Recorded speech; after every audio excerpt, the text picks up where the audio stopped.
Hey gang, welcome to another night of musical mayhem, or something like that. Probably going to be a short one tonight. A few weird things going on here, and I'm not feeling great, but we're going to play some music because that always makes me feel a little bit better, at least, and chat with y'all some, those who are here, and that'll be that. I keep forgetting to turn this down after watching other streams. Oh well, I'll put a big sticky note over there that says turn everything down. So I took a couple nights off from the stream and spent some time a little out of town for a couple of days. And it was an interesting weekend. So anyway, everything's moving forward elsewhere. Had some weird problems with Ableton today and with the system. I loaded up the same thing that worked great Friday night, and it did all kinds of weird stuff here tonight, so I have no idea what's going on. But I'm going to play through it, doing more stuff with loopers tonight. I've loaded up loopers on several tracks now, and they're fun to play with, so I figured we'll do some of that. And that'll be what's happening tonight. So let's get to it.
Turn the feedback on that one up a little bit. It's fading away too fast.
Phonics, welcome.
I did not realize I had a looper going that long and that slow on that track. No, it'll fade away before too long.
Tracy, yes, they are reflecting the channels in the mix. Basically, I've got 7 voices going right now, plus my mic.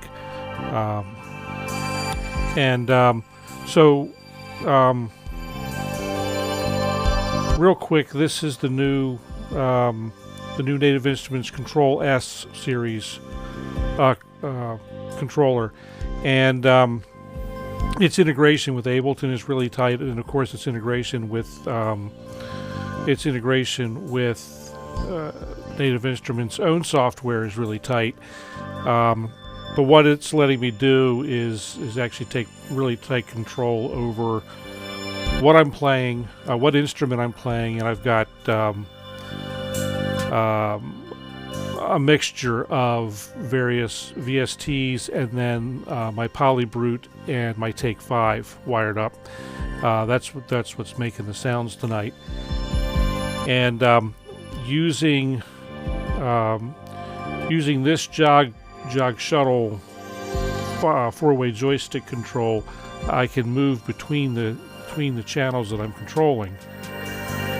The knobs down here are all the volume controls for each one. Then I got mutes and whatnot up top.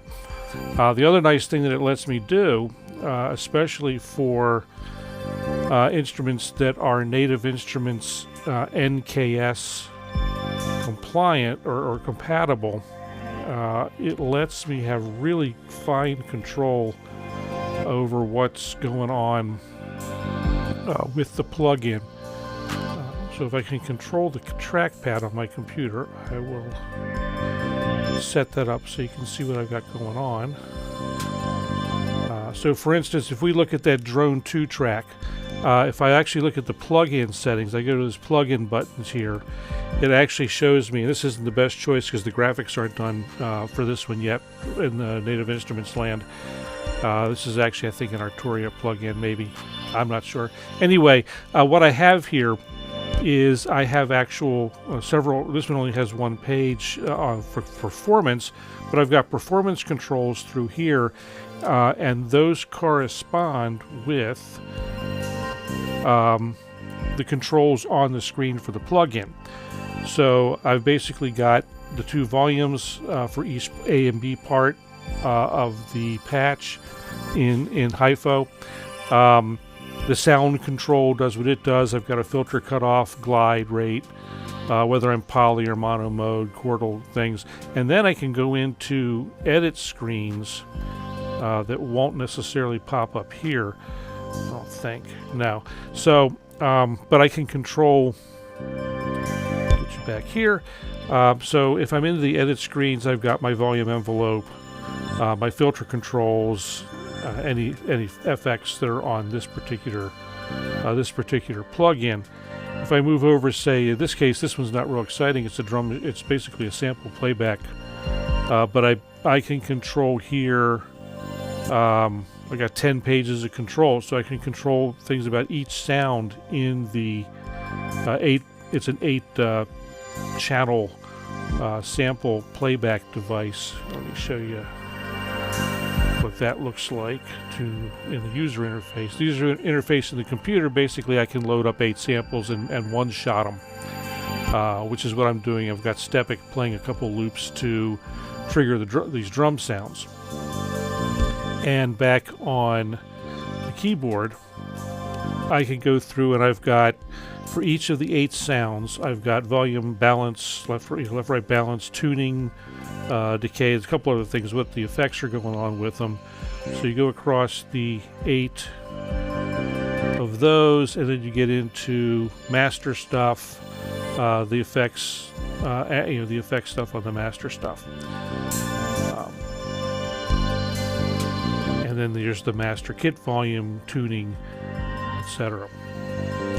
And then Spark is another Native Instruments VST,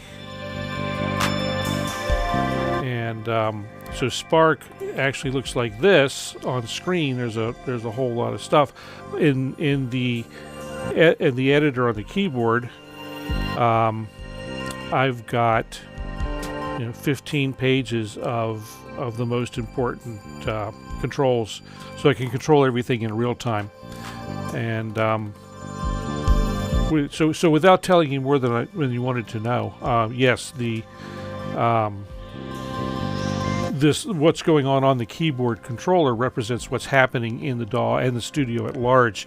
And I've got it set for 8, just 8 to keep it simple.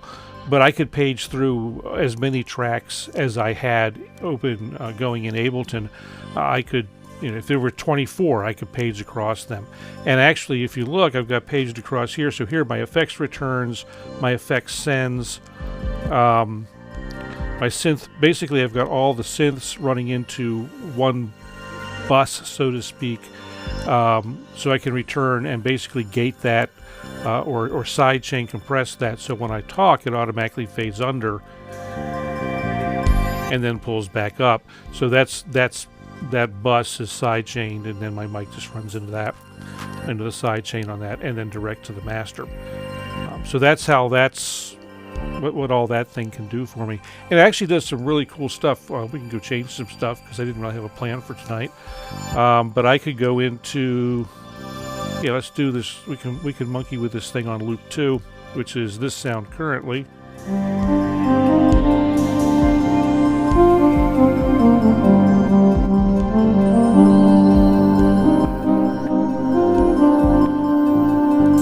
So when I'm in plugin mode here, I can go to the browser, and this opens up what's called Complete Control, which is a Native Instruments. Native Instruments kind of a wrapper that goes around the plugins, and I can right now I've got loaded Arturia, Native Instruments, and Emergence Audio showing up in my list for Complete Control. So I can choose here. I can say let's say we want to do a different type or a different instrument. Scroll through. Let's say I want, I'll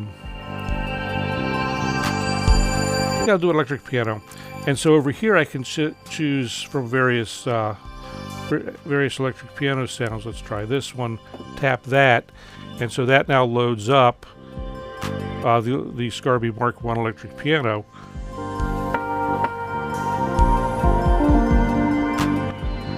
Go back over here and turn other stuff, or turn it up a little bit.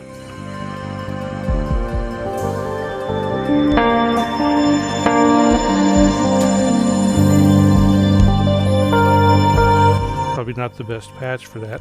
So I can then go through the patches within that.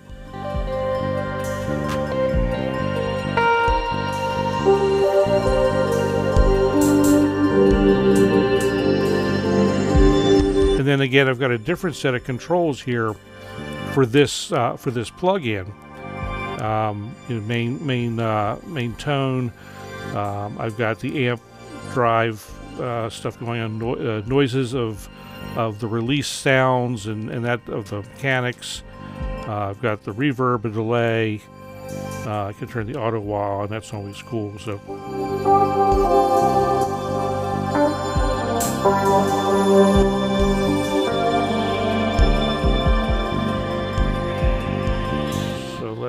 With that on, let's get rid of some of the make the reverb smaller.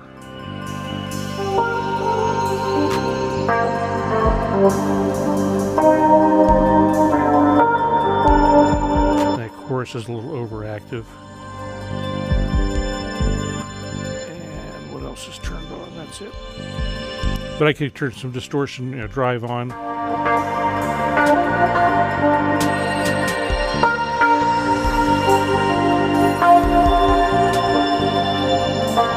Yes, Tracy, it really is. This really is. This has been. I hate to use the word, and if Luke's power were on, he would reach through the interwebs and slap me about the face and head. But for me, this has been a game changer. It's really allowed me to take much better control of what's going on, and get around stuff much more easily.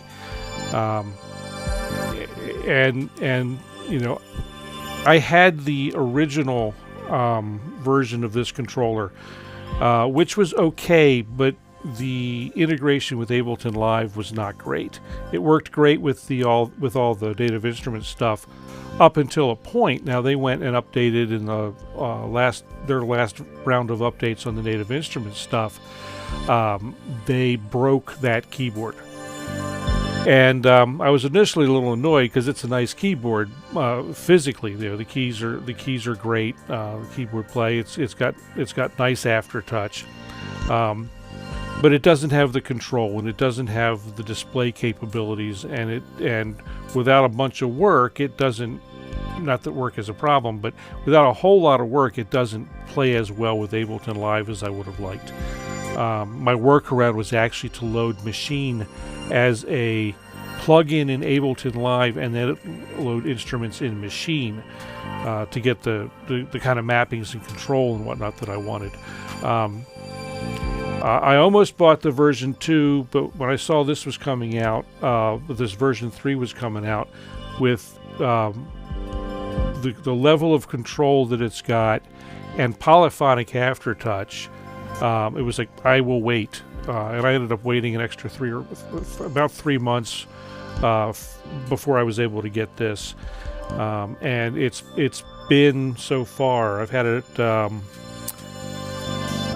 it since the last week of December. It really got me jazzed. And I'll say it again, it has been a game changer as far as I'm concerned. It's really an enjoyable instrument or controller, and it plays nice too with the Take 5 and the Polybrute, because they both have aftertouch, but with an appropriately designed patch on either of them. And this keyboard, I get polyphonic aftertouch on those instruments as well. And most of the other things that I have in the studio, they're not part of they've not been part of Jamuary, like the Wave State and the Op 6, and then some stuff that I've got up on the shelf from Modal. They all respond to polyphonic aftertouch, and to me, I got spoiled by poly aftertouch very early in my synth career, and then I sold the instrument that had that, the first instrument that had that, and nothing has had it. I've not been able to get it on anything since until now. Even my Korg Kronos did not have polyphonic aftertouch. It just had aftertouch. So, or did it? No matter. Anyway, because I don't have that anymore either. So, that Kronos was a great live performance instrument if you're gigging, but it wasn't lending itself too well to working in the studio the way I wanted to work anyway. So it's just been so. The last few weeks have musically been so much fun. So that's that. I'm actually going to go back and go to something other than this piano, because this piano is a little funky to play. I don't have the keyboard curves set up well to go with it. So let's see what else we've got here. That would be fun.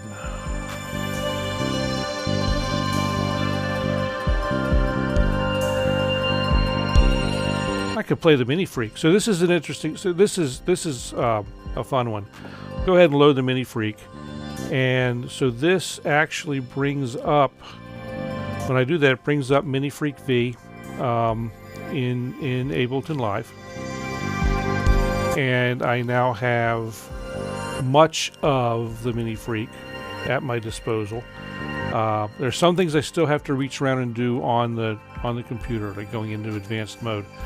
So I've got the full interface. If we come back to the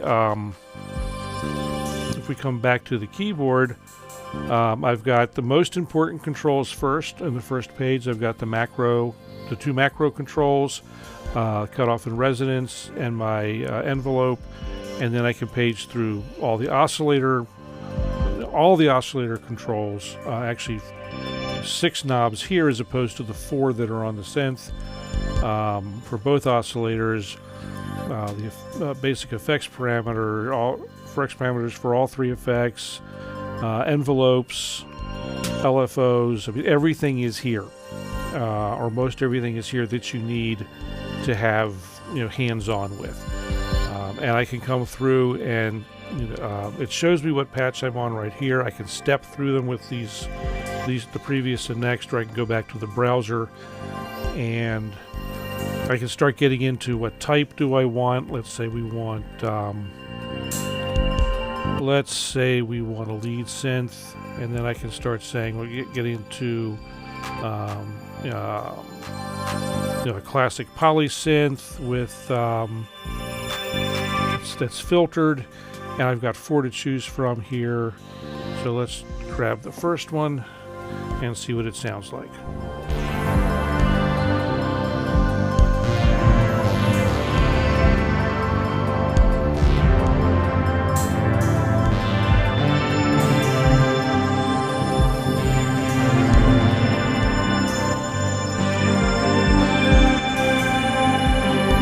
So now I can get in and start editing this.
Let's see, let's try what this other patch sounds like here.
designed this patch didn't map anything to aftertouch.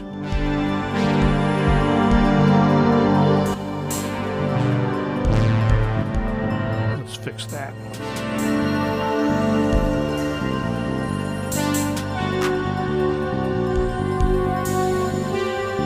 Or at least the aftertouch mapping is pretty subtle.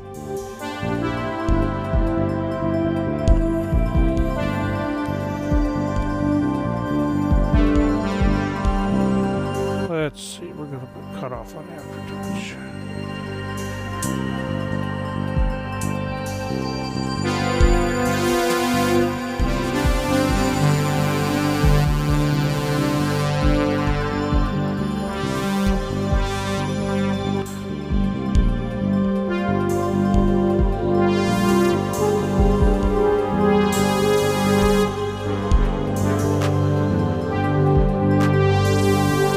So this one is responding to polyphonic aftertouch too, which is pretty cool. So I can hold this note down here, and as I press something up here and press harder,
that sounded awfully familiar. I'm not sure what that was, but so anyway, that's kind of that. Didn't really intend to turn this into another gush session where I gush and go agog all over my keyboard controller, but you know what the hey. I'm probably planning a pretty more in-depth video on this for some time in February, along with a few other things. So that's going to probably about do it for me. I've been up a little longer than I intended to be. And, as I mentioned at the top of the cast, I've not been feeling great today, so gonna go get some sleep. I think tomorrow's another busy business day. So thank you guys for coming, hanging out. Appreciate it, Tracy and Phonics. We'll catch you guys again tomorrow, and you all have a great night. I'm gonna kind of noodle away, and that'll be that. Thanks, guys.